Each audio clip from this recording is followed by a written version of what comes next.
Hi guys, welcome back to my channel. எல்லோரும் எப்படி இருக்கீங்க? நல்லா இருக்கிறீங்கன்னு நினைக்கிறேன். ஸோ இன்றைக்கி குரு பௌர்ணமி. ஆக்சுவலி நான் வந்து சாய்பாபாவுக்கு ரொம்ப நம்புவேன். அந்த காடை வந்து ரொம்ப பிலீவ் பண்ணுவேன்.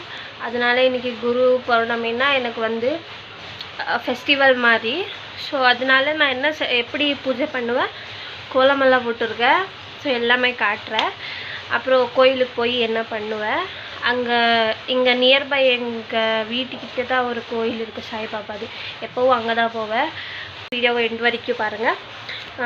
கோயிலுக்கு போயிட்டு வந்து அப்புறமா தான் நான் வந்து ஷேர் பண்ணுவேன். இப்போ டைம் வந்து 5:10 ஆகிருக்கு. இன்னும் ஹஸ்பண்ட் வரணும். நான் இங்கேருந்து கொஞ்சம் ஸ்வீட்ஸை ரெடி பண்ணி எடுத்துகிட்டு போகணும். நான் என் கையாரியை பண்ணணும். நேற்றெல்லாம் வேலையை முடிச்சுட்டேன். நேற்று எல்லாம் மாப்பெல்லாம் போட்டு எல்லாமே நேற்று முடிச்சுட்டேன். இன்றைக்கி வந்து பூஜை சாமான் மட்டும் கழுவுற மாதிரி தான் இருந்தது. ஸோ ஆல்ரெடி கழுவி எல்லாமே வச்சுருக்கேன், எல்லாம் ரெடி பண்ணியிருக்கேன். இப்போ வந்து பூ போட்டு ரெடி பண்ணிக்கணும், அவ்வளோதான். ஸோ வாங்க வீடியோ ஃபுல்லாக பாருங்க. பிடிச்ச லைக், ஷேர், சப்ஸ்கிரைப் பண்ணிக்கோங்க. கோலமெல்லாம் போட்டு ரெடி பண்ணியாச்சு. அப்புறம் கேஸ் எல்லாம் க்ளீன் பண்ணி ஸ்வீட்ஸ் பண்ணுறதுனால எல்லாமே மஞ்சளெல்லாம் வச்சு எல்லாம் ரெடி பண்ணிக்கிட்டேன். ஸோ பாருங்கள், டெய்லி அன்றைக்கி ஒரு நாள் அதிகமாக வேலை செஞ்சுட்டேன். நின்று வேலை செஞ்சதுனால ஃபுல்லாக ப்ளட்டு அங்கேயே தெரிகிற மாதிரி ஆகிடுச்சு கால். அதனால தான் ஒரு வீடியோ எடுத்துக்கிட்டேன். எவ்வளோ வேலை பார்க்குறேன். ஸோ ப்ரெக்னென்சியில் கொஞ்சம் கஷ்டம் தான். இவ்வளோ எல்லாம் வேலை பார்த்தா பாருங்கள், கால் இப்படி ஆகிடும். என்னன்னு தெரியல காய்ஸ். ஓகே, இப்போது கேசரி ஆகிருக்கு, சுண்டல் ஆகிட்டு இருக்குது.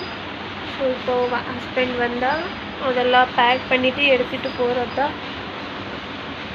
ஸோ போயிட்டு வந்ததுக்கு அப்புறமா காட்டுறேன் காய்ஸ். அதுக்கப்புறம் எல்லா ஸ்வீட்ஸை ரெடி பண்ணிவிட்டு சாமிக்கிட்டையும் ஃபஸ்ட்டை வச்சுட்டு எல்லா பூவெல்லாம் போட்டு விளக்கெல்லாம் ஏற்றி விட்டாச்சு. இதுக்கப்புறமா வந்து கோயிலுக்கு போகணும். ஸோ கோலம் போட்டு எல்லாம் ரெடி பண்ணியிருந்தேன்ல, இது எல்லாம் அன்றைக்கே எல்லாம் பூஜை சாமான் எல்லாம் கழுவி எல்லாமே ரெடி பண்ணிவிட்டேன். அன்றைக்கி மட்டும் எப்போவும் பண்ணுவேன், பட் அன்றைக்கி மட்டும் எல்லாம் நீட்டாக பண்ணி எல்லாம் வச்சாச்சு. நல்லாவும் வந்திருந்தது ஸ்வீட்ஸு. நாங்கள் கோயில் போயிட்டு வந்ததுக்கப்புறமா தான் டேஸ்ட் பண்ணோம். சூப்பராக இருந்தது. இது வந்து எங்கள் வீட்டுக்கிட்டே இருந்த சாய்பாபா கோயில். ஸோ இதுக்கு நெக்ஸ்ட்டு விலாக் வந்து என்னென்ன எனக்கு மிராக்கல் நடந்துச்சுன்னு நான் நெக்ஸ்ட்டில் அப்லோட் பண்ணுறேன். ஏன்னா என்கிட்ட ஸ்டோரேஜ் இல்லாததுனால நான் வந்து நெக்ஸ்ட் வீடியோவில் சொல்கிறேன். ஓகே, பாய்.